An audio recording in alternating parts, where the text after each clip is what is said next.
Hello everyone and welcome to yet another day in this, the Clown Decade, the decade where things are only going to get worse before they get better. And if you want to keep up with all things Clown Decade, please do subscribe to the channel and of course become a channel member. Now, a subject that if you are a avid watcher of my channel and over on the Worcester Club, you will know that I have had issues with an awful lot of the online right recently, and it's something that only every now and then I make a video about. But there's been a, in my mind, completely unsurprising and inevitable vibe shift on the online right recently, in that it turns out that yes, a lot of people have worked out the best way forward is to support reform, regardless of the sympathies people may have for the Low situation, the questionable decisions people may have had for Farage and Zia Youssef in the past. It's quite clear that the only way to destroy the Uniparty and actually get Britain moving at the very least in the right direction is to support reform, and Farage on top of that, obviously. But there is a section of the online right that haven't quite got this vibe shift, and I think that there are a few reasons why that I've speculated on streams, but this is a video where I am officially going through my thought process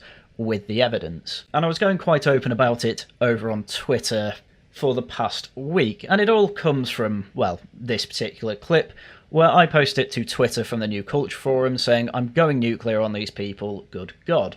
And I hope you'll see why.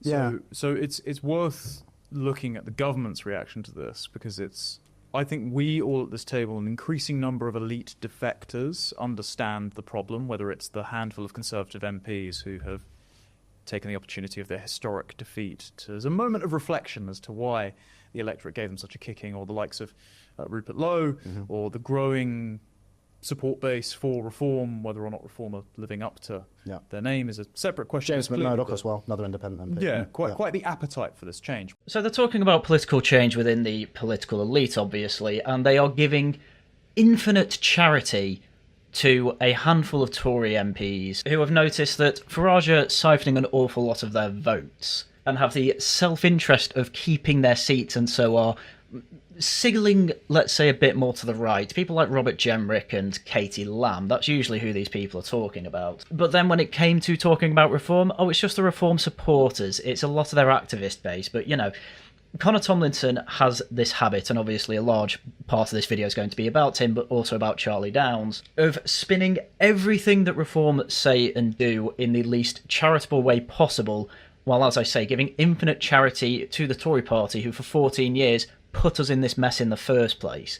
I am basically at the point of the only way I can actually forgive any sort of Tory is by them leaving the Tory party and having a scathing review of why they failed the British people, which, by the way, is what an awful lot of the defectors to reform have done. But there's an awfully big money network when it comes to the Tory party, and that is a big reason a lot of them aren't doing it. Someone like, say, Robert Jenrick, Katie Lamb, Suella Braverman, these are three examples of people who would be a perfectly fine fit within reform and them not moving. And it's not just money. Suella Braverman's excuse is also, there's a big part of my social life there, my whole family's Tory, etc., etc. As far as I care, and as far as the Zoomers care, there's one last chance to save the country. Why you would then spend the next 4 years, which, by the way, is their plan, as I will go through, to try and revive the Tory image is beyond me. And there's also obviously the implication that these three people are part of said elite. Okay, they go on the mainstream media sometimes, sure. They have somewhat of a political commentary career, but ultimately they fall into the same trap as an awful lot of left-wing people in the media, like Politics Joe as well, and Novara Media, in that they've basically not done anything with their lives apart from comment on how politics is done. Literally armchair political commentators who have now made it their main income to comment on these things. And all it's going to do is get them into the same problem that the mainstream have. A big problem that I've been talking about on streams as well is that an awful lot of alt media has basically turned into smear merchant machines, just like a lot of the mainstream has.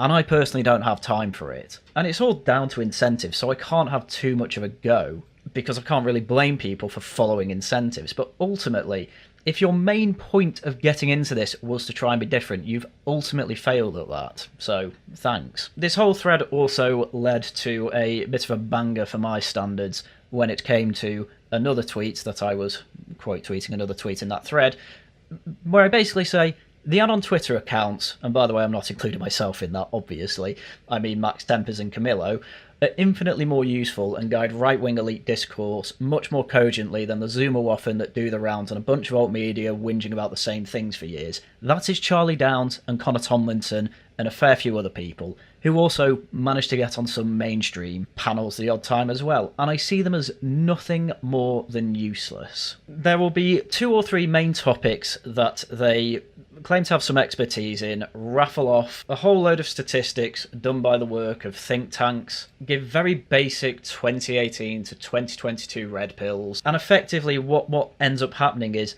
they're now attached to an ecosystem where if there's change, they actually have to be entrepreneurial in their mindset and actually start thinking dynamically. And I genuinely think they're not very good at that.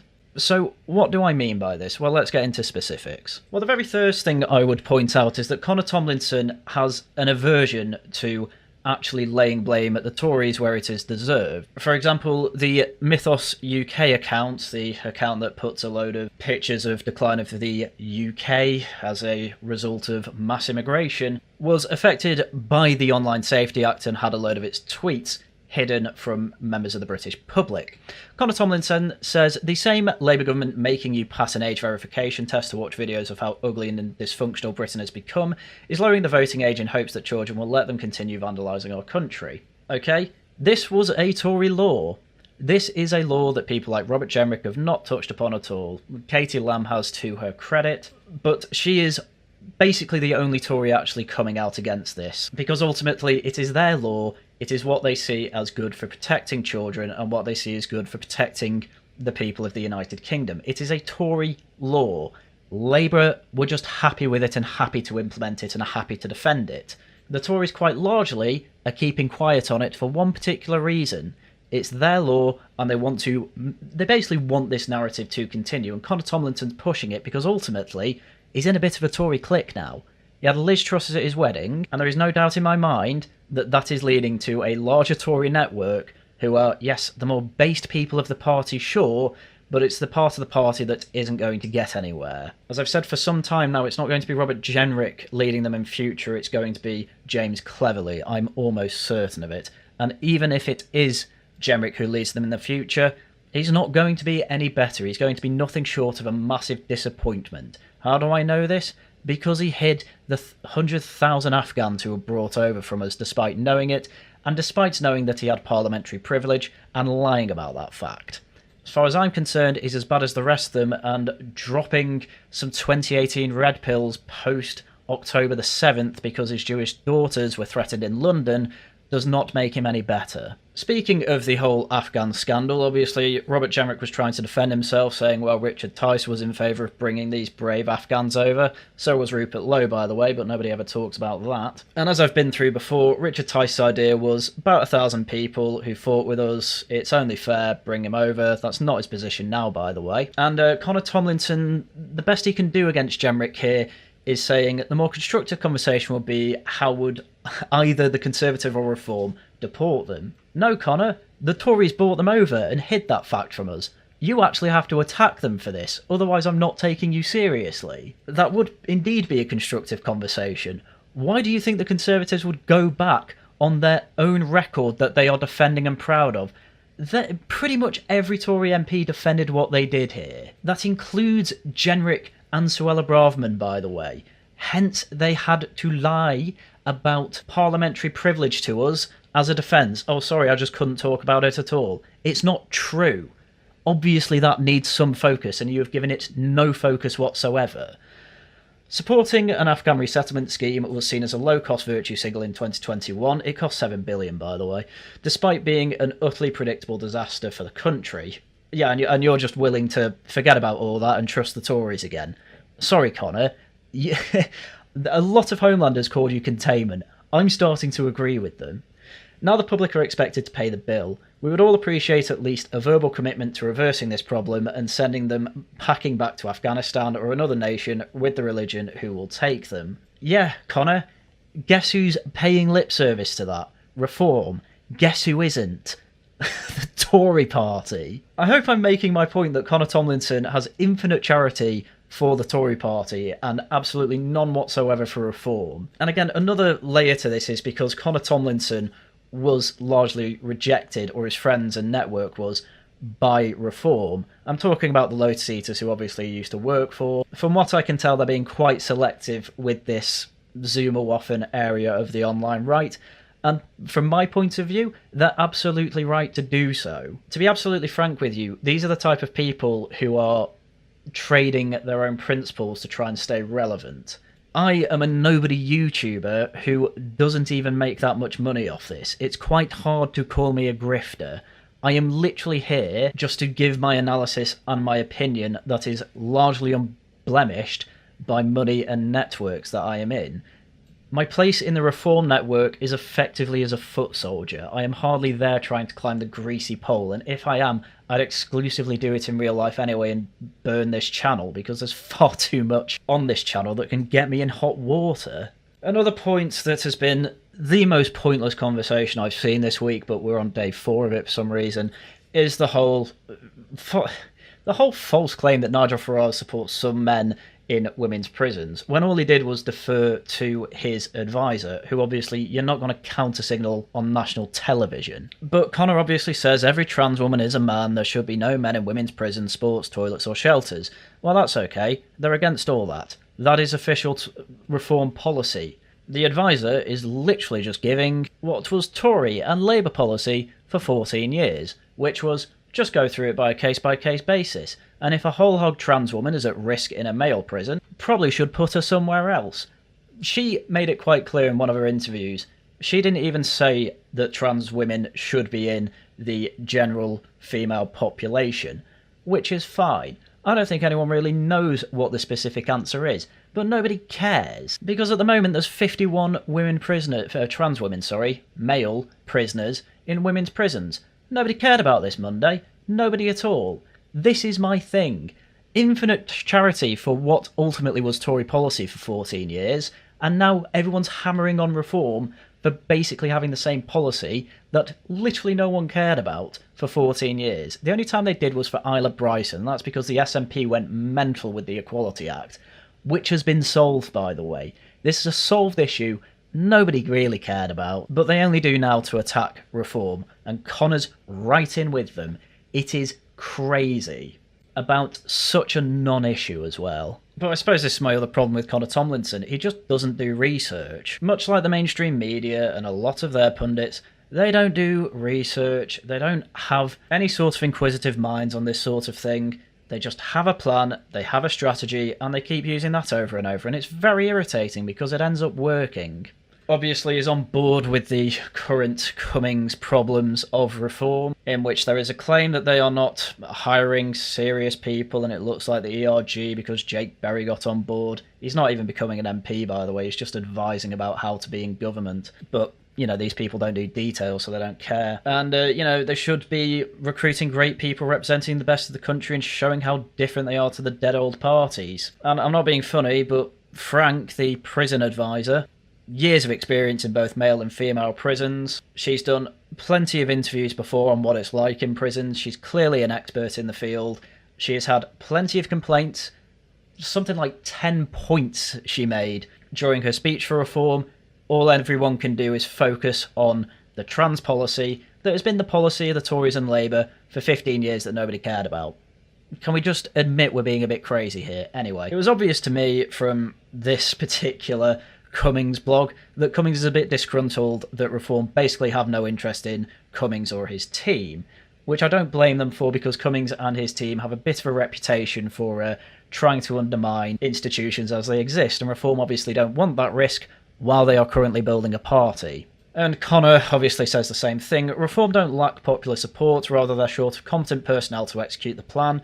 Still time to improve, but they've gone the wrong way about it. See the Rupert Lowe's exile, which is probably the worst example I think I'd give. Rupert Lowe, ever since leaving Reform, has reduced himself effectively to reply guy status and is paying a 20-odd-year-old to write all of his tweets and write essays onto Twitter that I'm seeing plenty of people get fed up with these days, because ultimately they're obvious engagement bait. And obviously then there's Restore Britain as well, which I'll caveat with, Okay, obviously it's early days for this sort of thing, but ultimately I can't see the use of it.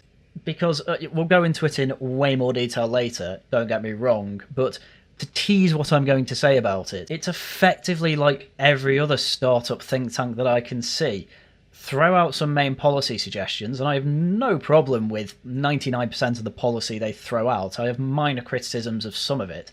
I pretty much like everything they're throwing out. The problem is that, yeah, we're kind of beyond the point of that. Most of the stuff they're throwing out is reform policy anyway, like 95% of it maybe. And ultimately, they're currently 30-odd% in the polls, and from by-elections last night, they're still going very strong. They got nearly 60% in one of the council seats. But throwing out graphics like this and clips of Charlie Downes or Rupert Lowe going onto alt or mainstream media to talk about things they've been talking about for 2 years, yeah, great. We all get the issues. That's kind of why Reform are doing so well, because they're also talking about these issues, making a plan to actually solve the issues, and a massive part of that plan, get elected. Because getting into Parliament is step one to fixing the country, and we're still 100 steps toward that. And ultimately, Connor Tomlinson, Charlie Downes, Rupert Lowe, they are all actors trying to undermine that. Charlie Downes, least worst in this case, and I'll get into that later, but ultimately, what's happened is a lot of these people in this network basically want to undermine Farage, largely out of spite and revenge from what I can tell. I don't necessarily think it's a grift, but money definitely comes into it because ultimately this is how they all make their living, so to some degree it's going to. And I don't really blame them for that. The mainstream media is just the same. And so because of that, they're getting criticised just the same. Anyway, just to lay it on thick with Connor, as mentioned, he'll play cover for Robert Jenrick, but also there's the new darling that they have because Robert Jenrick absolutely ruined his reputation after Zia Yusuf went hard on him for the whole Afghan thing. Where, because Katie Lamb said the magic words of anarcho-tyranny, which is just another way of saying two-tier policing, Connor Tomlinson has said it's encouraging to see that some MPs understand the problem without realising that Katie Lamb was a spad to Boris Johnson and a spad in the Home Office to Suella Braverman, meaning that she was one of the people who helped usher in and entrench two-tier policing and hasn't helped the problem one bit. Again, this is why, in my mindset, to be trustworthy, these Tory MPs basically need to leave the party and leave a scathing review of the party saying, yeah, it's just untenable. I can't stay here anymore. That's what Leila Cunningham has done. That's what Sarah Pochin did. That's what Jake Berry has done as well. That's what plenty of people who have left the Tory party to move over to Reform have done. They have left a scathing review of the party, the Tory party, and said, it is untenable to stay with them and hold my principles, because ultimately, yeah, they're a bunch of Lib Dems, with the odd person signalling out, you know, here's some red meat for the online right, to try and cover for the fact that they are also a Lib Dem. And with Gove recently saying that the Tory old guard need to step aside for the new guard, it seems quite clear to me that once again this is the old Cameron Gove network trying to move their amorphous blob away from Kemi, who's turned out to be useless, to have another darling to represent them to try and save the party. But ultimately, I think they're just going to land on James Cleverly anyway, because I think the only survival plan for the Tories at this point is to try and save their seats in Lib Dem wards, because that's basically the only place they're surviving. In the more socially conservative areas of the country, they're all pretty hardcore going for reform, for pretty obvious reasons. People who were spads to the old regime and whose only notable piece of work while they're in government was to quit are not saving your party, and trying to help save them is a fool's game. And as I keep saying, doesn't make you any better than useless. Tomlinson also has this habit of throwing out red meat to people that he just obviously doesn't agree with. There's a bit of a thing with this particular network in that they have some ethno-nationalists in there, and these people who obviously don't agree with them, and Connor made it quite clear he doesn't agree with them because of his arguments with Homeland, still carry water for them anyway, because ultimately, as I say, he can't think dynamically. Which is why he's got into a big of an argument with Robert Toombs, who, don't get me wrong, Robert Toombs wanting to clone Catherine Birbal's thing is definitely the wrong way to go about trying to get people integrated, and obviously people like that need to understand that 21st century multiculturalism has absolutely failed. But to me, this is just very lazy analysis of the whole situation, and it effectively just says, because these girls are wearing hijabs, they can't ever be English. Which is not something I agree with, for the main reason in that I know girls that were like this, who have been completely cut off from their family because they marry native British men. And while Bilbo Singh is absolutely not the answer to the problems of modern multiculturalism, she is certainly putting it in a better direction than we have had for the past 30 years. So while I think it's right to criticise her, I think people need to understand that when it comes to being English, genetics really doesn't matter for the vast majority of people. And I think carrying water for the people that do is going to end up putting you in very hot water. And this is ultimately why the Tory party are not going to accept you again. So this whole effort to try and revive the Tory party, whether you mean to or not, is a complete waste of time and makes you useless. As with most political disagreements, you may agree with someone 90% of the time, but ultimately that 10% difference can end up being quite detrimental for political ends. This is why I'm making this video. I don't understand why you are making arguments like the one Connor is making here, and at the same time trying to take over the party that still ultimately respects Baroness Wolsey's position, who wanted a definition of Islamophobia, over that of Katie Lamb's. And as I say, the clear plan is to try and get Rupert Lowe into the Tories and then try and move them right. But the support is all for Rupert Lowe's effectively self-aggrandising media interviews, where effectively Rupert Lowe isn't really doing this other than stay relevant and say things that are, a bit to the right of the Overton window. But these people don't seem to realise that Rupert Lowe can start IQ posting on broadcast media, effectively because nobody cares. The only time the Tory party or the Uniparty or the mainstream do care about Rupert Lowe is when they can use him to attack the Tories. That's pretty much it. He's their useful idiot, and by extension, that makes Connor and Charlie their useful idiot too, in an ecosystem that they largely don't want to change because, as I say, these people can't think dynamically, and so when we have then a changing political and media structure, they effectively want to try and keep their niche. And you're obviously going to have a changing structure once Reform get into power. In fact, it's happening right now.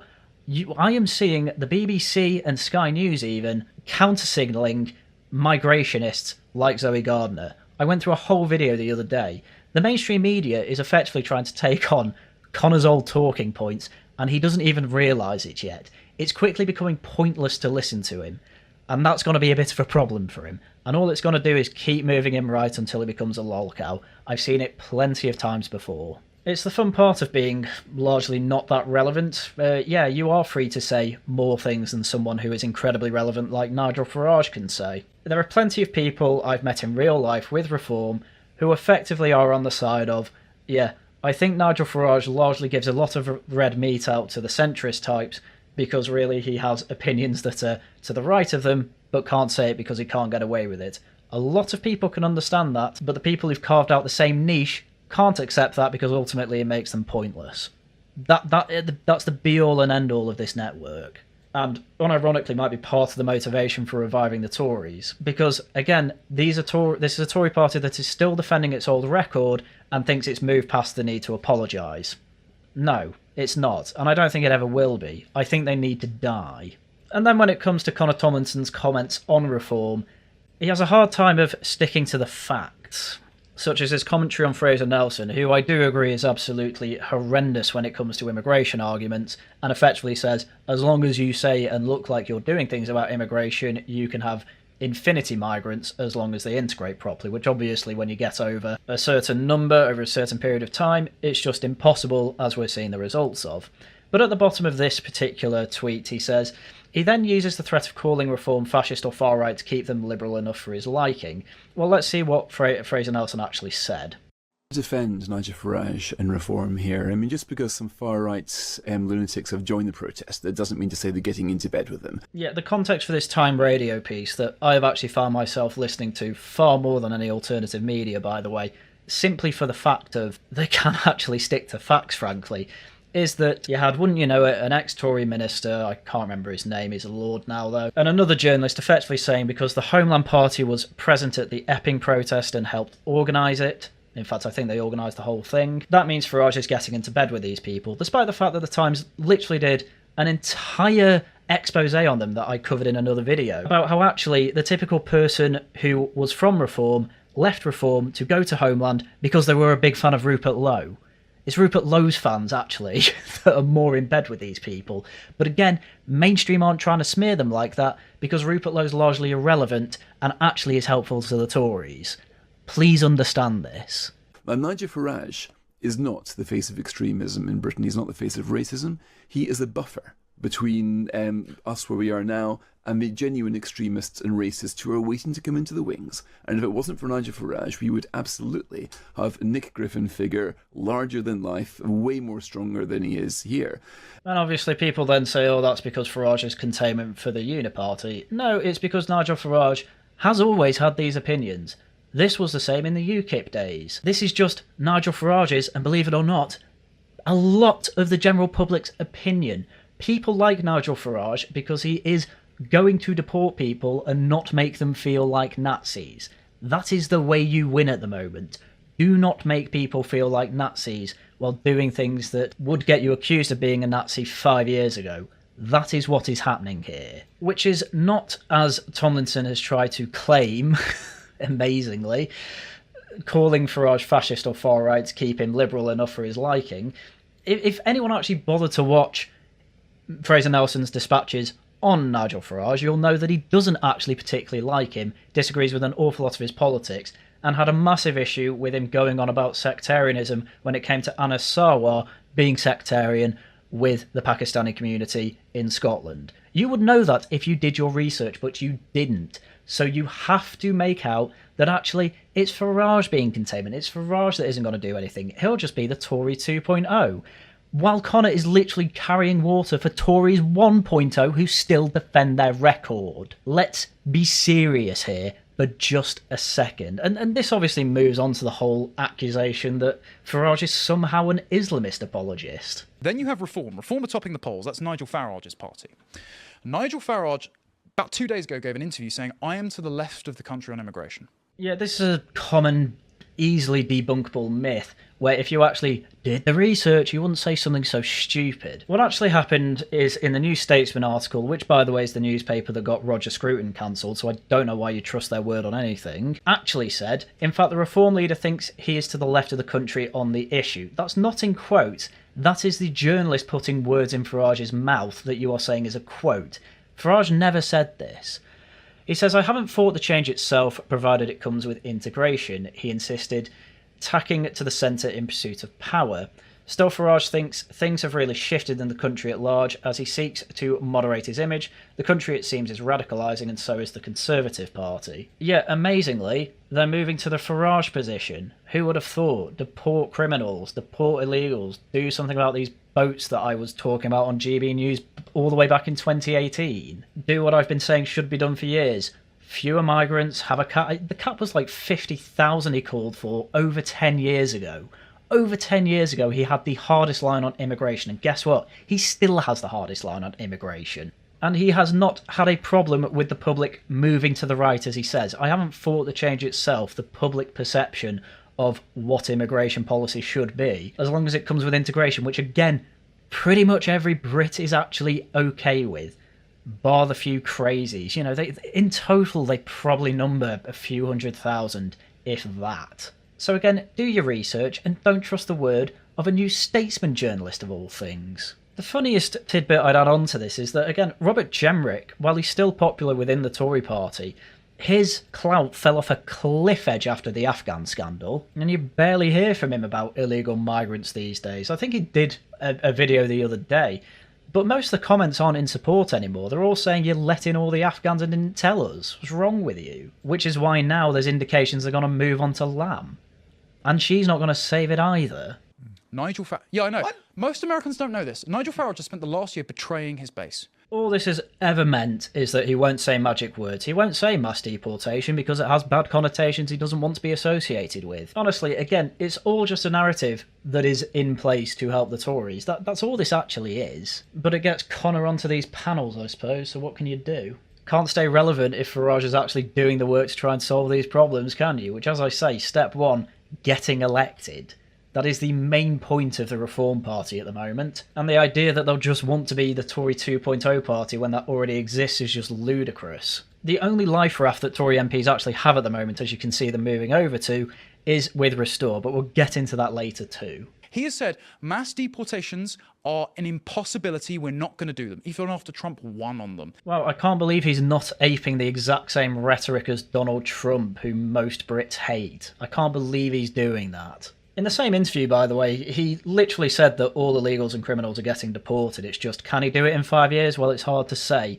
Since then, it's quite clear that that is the plan anyway. As was clear in the Edgerton interview anyway. Honestly, I'm fed up with the Edgerton cope. Edgerton's another one of these people, by the way. He's in the clique too.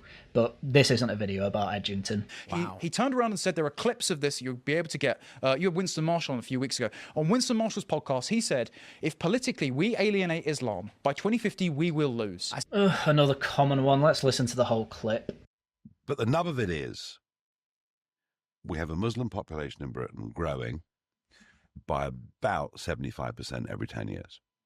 Right? That's just where we are. Mm-hmm. If we politically alienate the whole of Islam, we will lose. We'll lose. So how does one include We them? will lose. By 2050, goodness knows what kind of a terrible state we're going to be in. To me, this is one that I don't understand why people have such an issue with. What are you supposed to do about this large cohort of people who, at the end of the day, are voters? And the whole context before this was Winston and Nigel agreeing that, yeah, some are integrating and really hate Islamism as well, because it not only gives them a bad name, but it's just a horrible thing to have associated with your religion. Clearly, the type of people that he means by don't alienate Islam are Zia Yusuf and Layla Cunningham, people who basically say they're Muslim but don't act like it. Pretty much at all. Literally nobody on the planet knows if they pray 5 times a day. We don't even know if they go to mosque. We do know that both of them are well integrated though.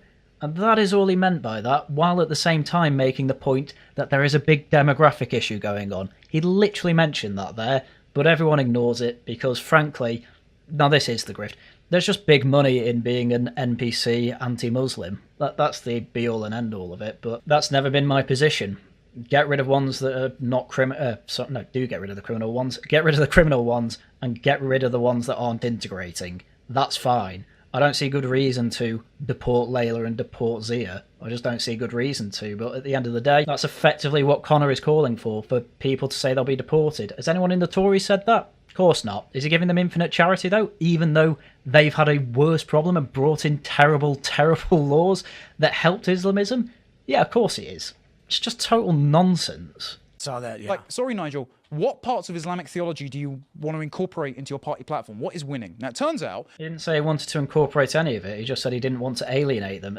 This is the difference in what was said versus what is being spun here. What was said was, don't alienate them. In terms of, don't have policy that is effectively going to make people want to identify as a Muslim even more, you know? Make policy that affects everyone. Don't have specific Islamophobia definitions, which, by the way, the 2 Muslims that everyone goes on about, Layla and Zia, are both against. They're both for banning the burqa. They're both for deporting every Muslim criminal, illegal and terrorist and person that's not integrated like they have from the country. That is their position. Clearly that is all that was meant by this, and yet you have to spin it to, oh, well, clearly he wants some sort of Islamic theology in Britain. No, that's not true at all, and that's just not what he said. This is a pathetic spin that somehow is still going on. This clip, by the way, it's only from about 2 or 3 weeks ago. It's still going on. But to do all this while carrying water for the Tories is beyond me. Why would you be doing this?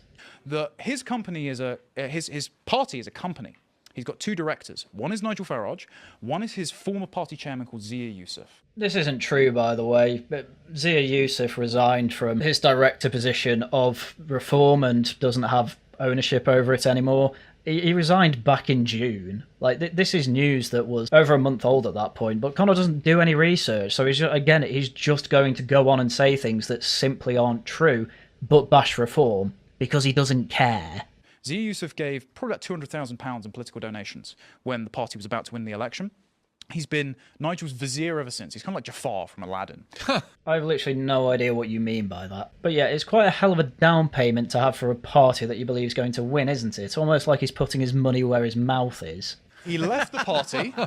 He insulted the party. 2 days later, he was brought back in as the head of UK Doge, and he is now personally appointing loads of Muslim candidates to this party, which is topping the polls because it's meant to be the anti-immigration party. Sorry, where's the evidence for this? He appointed Sarah Poachin as their candidate in Runcorn and Helsby. Where's the Muslimness in Sarah Poachin? The only other example you have is Layla Cunningham, who, again, sure, she calls herself a Muslim, but it just seems obvious to me that these people say that just so they're not apostates. Because you know what happens to apostates in a country with a growing Islamist problem? Nothing particularly good. You need to give me evidence on all these Muslims that he is apparently appointing. There's like one other councillor I can think of that's somewhat like in some London council, or it might have been a parliamentary candidate, I can't remember. One thing I do know is that there was a video of him handing out his reform leaflets outside of, I assume, his local mosque, and he was harassed and spat on by Muslims coming out of a mosque. Do you think that reform is clearly after these votes? No, of course not. They are after the ones that are happy to make more of an effort to integrate. Does that mean they're all going to integrate? No. Could that be a problem in the future? Sure. Are there much bigger issues right now? Yeah, the one spitting on him. But my God, you just take a quick look at all the candidates for the board of reform. Literally a sea of white faces. There's like 40 candidates or something. I think it's lower than that, but still, all white people. Are any of these counter-arguments going to even be acknowledged? Of course not, because the narrative is it's a party for Muslims, which is clearly the most untrue thing I've ever seen in my life. And it's clearly just a smear to keep yourself relevant. That's all it is, and I find it despicable behaviour. Anyway, I think that's enough about Containment Connor. We're now moving on to the man who's much more smart about all this, which is Charlie Downes. Because Charlie Downes has actually, as recently as June of this year, actually been to reform branch meetings to, I would imagine, make speeches and actually help out the party. But Downes had a bit of an issue in that publicly he was very much on the low side of the debate. And there's a big problem with that. Because Rupert Lowe every now and then would, well obviously he'd be sniping and ankle biting from his own Twitter account, but he'd go into the mainstream effectively to say, don't vote for reform because I'm going to be building up an alternative to it. As you can see from this title, an alternative to rotten reform is coming soon. Rupert Lowe, for his intentions for months, was I am going to build something that is specifically a reform alternative. That was the message for months. So I have to say I wasn't too shocked when it turned out that Charlie Downes, with Rupert Lowe, launched Restore Britain, which obviously we've touched upon before, which, from what I can tell from every interview I've seen, they don't really know what the point of it is other than to push policies. They don't know if it's going to end up as a think tank, as its own separate party, whether it's going to be amalgamated and be part of the Tory network. They simply don't know, because ultimately they don't really have a plan, which, given that both these people keep saying 2029 is the cut-off point, it doesn't exactly bode well that they don't exactly have a plan for what exactly their institution is going to look like 5 years from now, as they keep saying in their interviews. But obviously Charlie Downes was invited on to Lotus Eaters to give a lowdown of exactly what Restore Britain was about, but there's a few points that he makes that I think I really need to pick up on. We are not a party. We are a movement. We're some combination of a pressure group, a think tank, and a mass movement.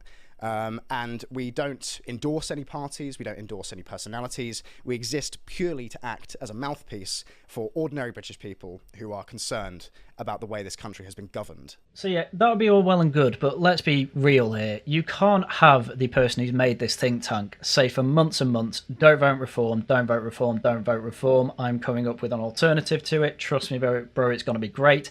And then when it launches say, oh yeah, totally neutral group, we are literally just here to, you know, put the concerns of the British people out there. That's all we exist for, because frankly, certainly at this point, you can't make that claim anymore, really. Especially with a pattern of behaviour that, frankly, I have found nothing short of suspicious. Because when it came to inviting a whole load of rape gang survivors into Parliament, which is a perfectly fine thing to do, I've got nothing wrong with that. But one thing you will notice that, aside from James McMurdoch, who is obviously an independent MP and I have no problem with, all these other MPs, they are all Tories. And to some degree, it seems obvious to me that this is part of the rehabilitation effort. Because did any of these Tory MPs do anything about the rape gangs while they were there? No, they were under the leadership of Cameron and George Osborne, who have said on a podcast, George Osborne did, that he did not see any political good to come from investigating these rape gang claims. And ultimately, as he's happy to say it on a podcast, quite clearly he seems to stand by that record. And the thing is, the eagle eye of you may notice that I'm replying to a deleted tweet. That is a Charlie Downs tweet that was of the same picture saying, "Thank you to everyone who supported this in Parliament, it was a great day." Fine stuff, but it just raised the question, well, why was this deleted then? There's one answer to it. This was the same day that the Afghan scandal dropped, and that was all over the news. And guess what? With something that is so obviously the Tories' fault, probably not a great idea to be seen with all these Tories, is it? And you can barely find this picture anywhere on Twitter anymore. The only places I think you can find it are on my screenshot when I caught the, hour or so that they had when they tweeted it. And it's quite clear that there is some network of WhatsApps going on to say delete it, because even Master Brew was tweeting this out. Not Master Brew, sorry, that's the old one. Bruegel was tweeting this out, and he deleted it as well. It was noticed, and from my perspective, it is very much the sort of thing that I think you would only do if you were a partisan Tory. That's the only conclusion I get from this. So as I say, as much as Downs might still be a Reform member, he is working for an organisation that, as much as they try and claim we're not for any particular person, personality or party, it's not true.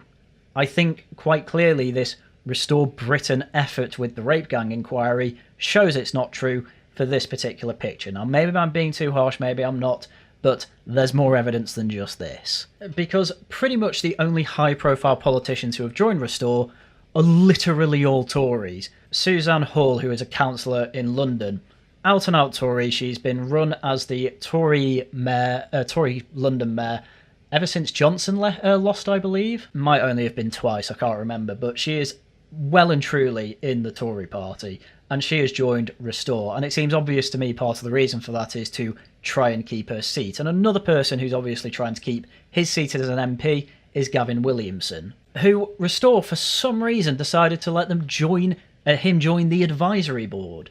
He was Theresa May's strongest soldier. He was in her cabinet, in Boris Johnson's as well, for defence and eventually without portfolio. Okay, he wasn't ever directly involved with immigration necessarily, but he is a man who defends the Tory record and defends his record as a Tory along with his previous cabinets. Restore at this point is being used by elite Tories to do little more than revive their image.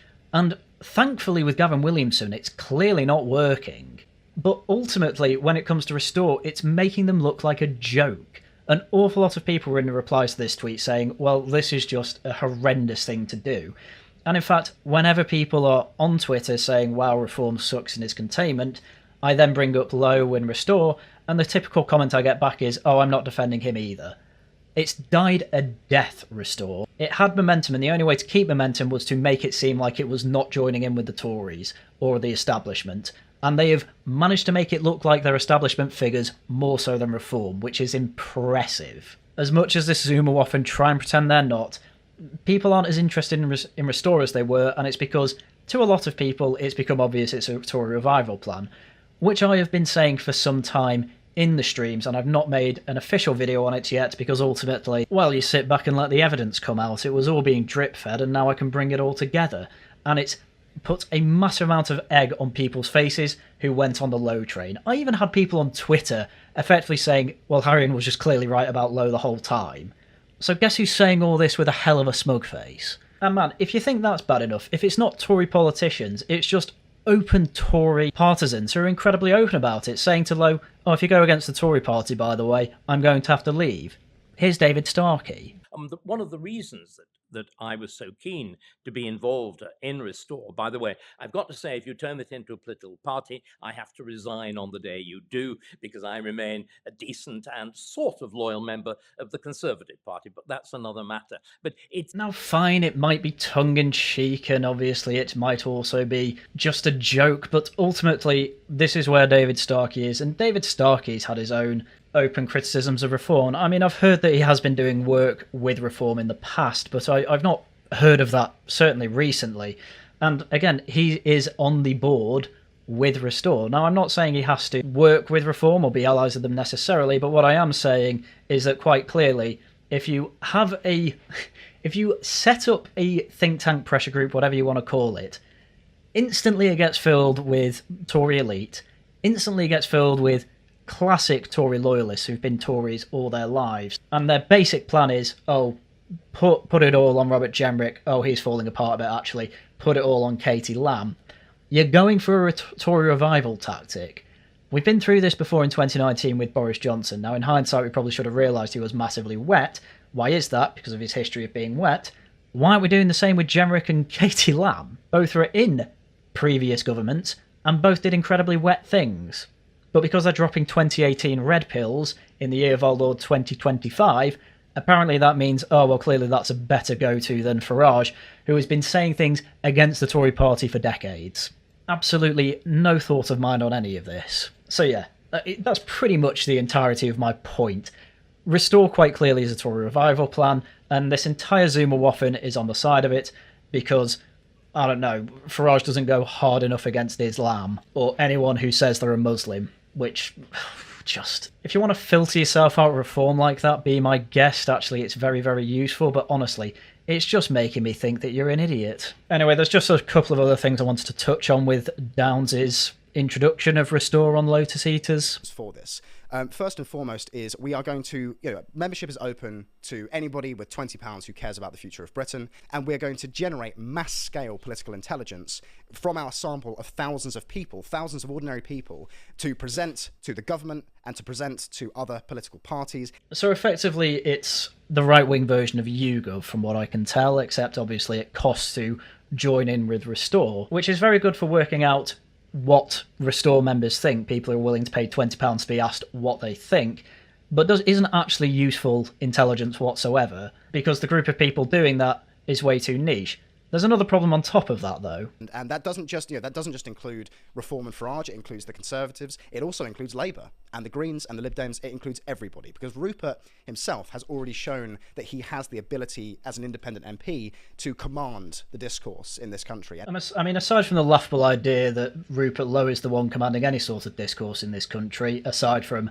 another reason to bash Farage, I do always find it very, very funny, and Ben Habib does the same thing, that a big complaint a lot of people on the right, online, will say about Farage and Reform is that, they've had some Lib Dems over. They had one woman who was in Labour, then some communist, socialist, whatever party, and jumped around a load to end up in Reform, whatever. And then when it comes to Restore, openly at the very start, it's, this is open to absolutely everyone, by the way. We don't want to be partisan, and therefore, for some reason, that means you can't be right-wing partisan. It means you have to be open to left-wingers as well, like people in the Green Party and Labour.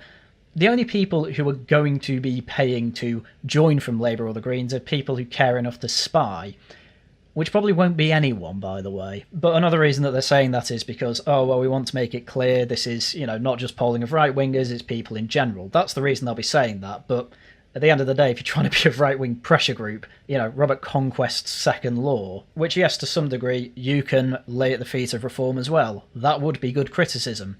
Barely anyone's saying that. And if you do say it, it's a hell of a lot more applicable to Tories and Restore anyway, so there you go.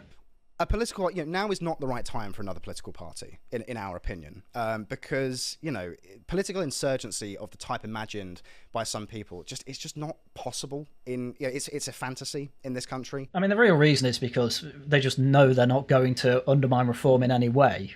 That, and obviously they want a route into the Tory party. This is why. It's obvious to me. It's a Tory survival plan. Luckily, an awful lot of people have caught on to it now, but now it's trying to get all of the evidence together and make it quite clear. Which, if your plan is to hopefully revive the Tory party and make them based on right wing, go for it, but I don't think you're doing that with a party that still defends its record. Well, what I would say about Reform is, it's true. I mean, Nigel Farage obviously has been in the political landscape for decades, and Reform are, they are tacking to the centre in a way that suggests that they're not actually that different. Which, again, in hindsight, this is a hilarious thing to hear when they let Gavin Williamson onto the advisory board, along with a hell of a lot of other Tory loyalists. It's a hilarious thing to say. This is still, by the way, where the only way you can even remotely say Tories are outflanking them is by rhetoric yet again. Our whole problem for 15 years has been, oh, look at all this based rhetoric, but they do the most left-wing things possible. Oh, look at their prison officer saying what current policy even is. Why is that current policy? Oh, because of the Tories. And now all of a sudden they have a problem with it? Get out of here. I'm not, I'm a member of Reform, and I remain a member of Reform because, as I say, Restore Britain is not a political party, and members of any party are welcome to join. Yeah, he probably is, and I wouldn't be shocked if Reform know that he is, but I don't think they care to kick him out for one reason. I don't think, and they probably don't think, Restore's going to get anywhere, because why would they? They've become an obvious Tory revival movement. I nearly said party. So there's no incentive to actually put effort into doing that, and so on that case, there's basically no threat. Because as was mentioned in a few polls a while ago, nobody even knows who Rupert Lowe is. And certainly not enough people to revive the Tory party to any major right-wing based position. It's fantasy. Anyway, you get the idea with all that. I'm now going to bring it back round to why the whole polling thing is going to be thrown away by absolutely every party that exists, apart from maybe the Tories, who nobody cares about anyway. And that's because of this particular bit of information. And anybody is welcome to join if they've Well, half of our viewers are not based in the UK, so are they welcome to join? I believe so. Yeah, I mean, if you care about Britain and you care about the future of this country, and you have 20 there'll be a lot of Anglo-Americans watching. Yeah. Yeah, what's been said there is effectively, yeah, by the way, Restore completely open to foreign influence. They go on to say, oh, well, people who consider Britain the mother country, they'll want to join, Anglo-Americans, Anglo-Australians, whatever. Yeah, this is basically open to any sort of foreign influence that would want to bother itself with getting involved with it. There are a lot of Indian accounts that pretend to be Anglo or American over on X. They're definitely going to be joining to say, I'm part of the group, you should follow me, for those sweet, sweet musk bucks. And what this does as well is say, oh, look at our polling, and the reply will just be, you're open to foreign influence, you're recorded as saying you're open to foreign influence, this is pointless and useless statistics. And all it's doing is helping people like Gavin Williamson have a bit of a life raft. Gavin Williamson, by the way, who is the type of politician who is a complete NPC, and if there's one parachute on a plane of 10 people, he's getting the parachute no matter what. Everyone in Restore would have their throat slit if it meant he could keep his seat. And that's going to happen, because that is what Tory career politicians do through and through. What's happened to Liz Truss? She's a nobody now, frankly, and it's a bit of a shame, because I did like her as a PM, even if she wasn't that useful as it turned out. But still, she was at least trying to move the country in the right direction, while also being in power. Doing that while trying to join the party that is currently losing all its power, stupid move. Anyway, I think that's mostly what I wanted to cover today. I could have gone through a few of Charlie Downs' tweets, but I really don't think I need to. He basically agrees entirely with Connor Tomlinson and pretty much all his positions, so it's pretty pointless to just go through all that again, but instead say, this is Charlie Downs saying it. So there you go. Right, well, I hope you enjoyed the video. I'm sure there's going to be plenty of people in the comments telling me how I'm wrong or how I had the vision of a soothsayer. But hey, it's Friday and I thought, why not throw a bit of drama out and actually talk about something that's clearly been on my mind for some times and that I have a pretty good wealth of evidence for. So with that, that was everything I had for you for today. So if you enjoy what I do, do subscribe, leave a like, leave a comment. You can also become a channel member or leave a super chat or super thanks in any stream or video that I do. Tomorrow I return with Laughing at the Guardian. I have no doubt this will be a topic we touch upon, but there'll be plenty of other ridiculous things the Guardian and other leftists have said too, so do come along to that. Next Tuesday it's Tosh Talks. Next Thursday it's going to be more Hollow Knight that I am playing through, and videos out as and when I can make them. Right. With that, that's everything I have for you for today. Once again, thank you very much for watching, and until next time, goodbye.